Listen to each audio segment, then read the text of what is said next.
coming up for 2024 and 2025 with the Wisconsin Waterfowl Association.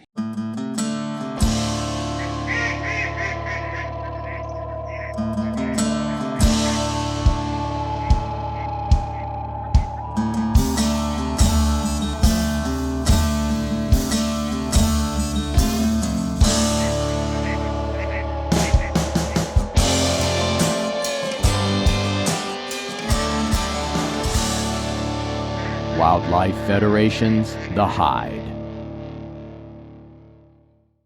Welcome back, everyone. Mark Kakich, Bruce Ross, Executive Director, Wisconsin Waterfowl Association. Welcome, Bruce. Mark, thanks for having me. Thanks for coming again. I appreciate it. I'm going to wear you out down here. First of all, before we get on to today's topic, what's going to happen the rest of 24 and 25, tell us about who's Bruce Ross. Sure, Mark. So I'm not a Wisconsin native. I made a conscious choice after spending 28 years in the U.S. Coast Guard to retire here. I was assigned to an icebreaker up in Sturgeon Bay. I was a commanding officer there. And I fell in love with Wisconsin and the people. And so I, over the course of the rest of my career with the Coast Guard, where I'd move all around the country and all over the world, really, I kept asking to come back to Wisconsin. Then when retirement faced me, I made a decision to come here and settled in Mequon and did some private sector stuff for a while, and then kind of retired from that. Took up some volunteer work with Ducks Unlimited and some other local conservation organizations. And this position as executive director of Wisconsin Waterfowl opened up, and I thought I could have a bigger impact from a conservation perspective as the leader of a staff and an organization than I could as a volunteer within an organization. So I put my name in that hat, and here I am 5 years later. Well, you definitely have made a mark and continue to make marks for the Wisconsin Waterfowl Association. But mostly, I think it should be known that the positive image that you present for waterfowling and conservation in Wisconsin is key. And I think, you're not going to mention it, but even with working with Ducks Unlimited, didn't you receive an award? I did. I'm a little embarrassed about that. It's okay. I was. I'm here for you. I was president of the Friends of the Cedarburg Bog, and we did some nice restoration work there. And then I was also in the DU's policy team, working with Nell Swenson, great guy, still leading that team.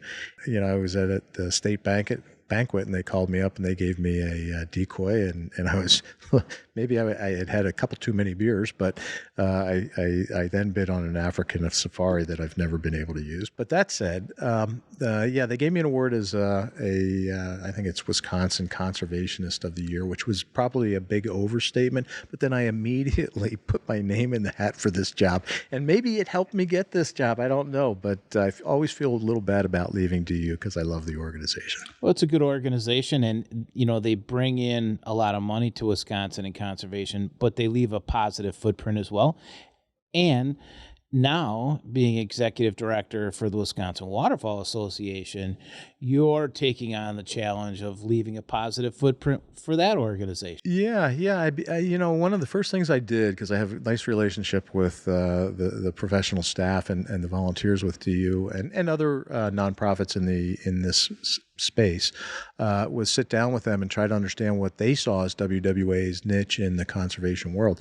And so I've tried to really be careful about defining what that niche is and stay in my lane, because I think if we have all the lanes covered and then stay in our lanes, then we can be more effective as a team. And so close coordination, make sure we're focused.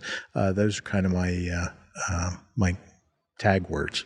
Well, I think, folks don't realize that there's big projects, there's little projects, and there's projects that might be seemingly insignificant. And here today, it's the Horicon Bird Fest this weekend, Mother's Day weekend. If you go to a boat landing in Horicon, you're going to see a cleansing station for folks to come out, wipe their waders on, kind of clean up their material. One of our missions, we have 3 missions. So we are a voice for waterfowlers with the administration, with the policymakers in Madison, and locally too. If there's some issues that need to come up, we try to represent our membership in that area, those areas as well. We educate something we call the Waterfowlers Academy, from first coming in to being a waterfowler to the transition all the way up to being a passionate conservationist. But then we do habitat restoration, and we've been doing that for almost the 40 years that WWA has been around. Our focus, not our exclusive focus, but our heavy focus has been on private land. So as you're alluding to, they're smaller projects, anywhere from 2 to 200 acres. 200 is typically on the high side. Yeah. But Wisconsin is a producer of ducks for the flyway, and the vast majority of ducks that are harvested here in Wisconsin by Wisconsin waterfowlers are born and bred right here in Wisconsin. So if we ignore those private lands, then we're going to ignore what the impact is going to be on the fall flyway. So we work with private landowners to help, who are willing to, who are interested in this. So we help them understand what the possibilities are. We figure out what their goals are with them. And then we can help design a restoration on their property if it's appropriate.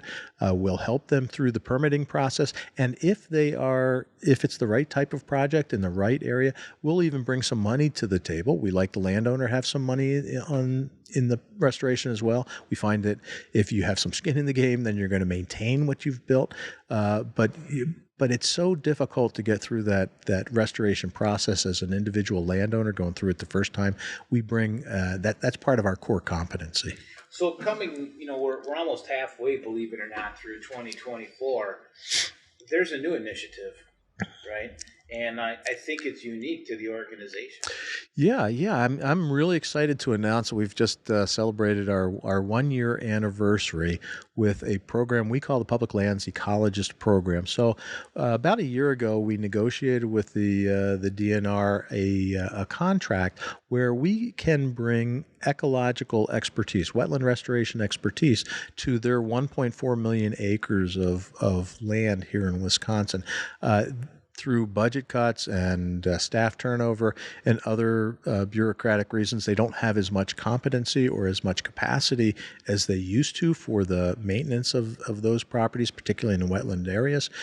So we bring our core competency to that table, and so we're working with property managers right now to actually our first project. We're going to be breaking ground in the next month and a half up in Navarino Wildlife Area, a small project, 25 acres, to restore wetlands there that were impacted by drainage ditches and tile drainage, and make the land there a little bit wetter and more habitable for not only waterfowl but all the other wildlife that enjoys wetlands. I think if you're a waterfowl hunter in the state, there's really no good reason to not fork over $25 because of all the good work that you're doing, right? I mean, I can say that, right? This is an unpaid advertisement for WWA. Thank you. You better give me something. I need a hat. No, but the point is if you're a waterfowl hunter, the money that you give to the organization has a very broad footprint. It's just not affecting ducks, geese, swans, sandhills, shorebirds. It's clean air, clean water. It's landowner relations. I mean, there's a whole list of positives that return to the environment. Yeah, it seems that if there's an ecological problem nowadays, that wetlands are a part of the solution. And so from carbon sequestration to water filtration to pollinators. The pollinators who use the uplands associated with the wetlands. It's really important, not just for the wildlife that are important to Wisconsin waterfowlers, but for the communities that surround those wetlands. And so we have lost since statehood over half of the wetlands in Wisconsin. So they estimate about 10 million acres of wetlands in Wisconsin before statehood. We've got about 5 million. And so we're trying to reverse that trend. one little bit at a time. And there's other partners in this space as well. Ducks Unlimited, there's a number of folks out there who are doing this. We're just trying to stay in our lane and bring some value to the proposition. So looking at the rest of 24 and coming into 2025, where's WWA going? Yeah, we're in a significant growth period. So you talked about this public lands program. We just signed a contract with the Natural Resource and Conservation Service. What we're trying to do with this partnership is expand the number of practitioners, wetland practitioners that are on the landscape, and we're trying to scatter them around the state so that it just makes more sense from an efficiency standpoint. So a part of the way that we can leverage that contract with the NRCS is by having a program that, or having a number of ecologists that can kind of do everything in WWA's portfolio. So private lands work, public lands on local DNR properties, and then to help fill in the gap, do management plans for NRCS and property owners who have property enrolled in the WRE program. So those are the things that we're trying to do to balance our portfolio and make sure that we're building as much competency and capacity in Wisconsin to restore wetlands as possible. Yeah, that's outstanding. And I think, the organization is well suited for that. And, Peter and his crew, I think, are well respected in that field. Yeah, Peter Ziegler's great. He's been with WWA 15 years, maybe 20 years, somewhere between 15 and 20. Probably all of 20, yeah. And he understates things, but by golly, does he have a wealth of knowledge, and he's put so many projects in the ground. He's probably seen just about anything. So he's the guy who's, if you're a landowner, you're interested in a restoration possibility on your property, go to our website, fill in the form. He's the guy who's going to call you and talk to you about your goals and figure out what the right thing to do for you is. So you couldn't. But did I mention that this service is free? And not only is it free, but if it's the right type of project, we'll bring some money to the table. Yeah, that's outstanding. Coming into this, WWA and the Federation have long been partners for as long as I've been with the organization on the Waterfowl Committee for the Federation, and we've worked together probably for the last 20 years at putting out surveys for our waterfowl hunters. We're probably going to end up putting out another survey this year, but just another idea or way that organizations try to reach and be the voice. And I think that, how the season structure now is that, coming in, it'll be a 5-year structure for season framework. The survey that we put out for this hunting season that will be decided on really next spring, it will be for the next 5 years. So stay tuned, everybody, that we will have a survey coming out. Yeah, especially you guys out there and gals out there on the river. Make sure your voice is heard. Talk to me. Talk to Mark. Join WWA. Get your voice. Make sure your voice is heard, so that when the decisions are taken ultimately by the DNR, that they've considered those opinions. Yeah, agreed.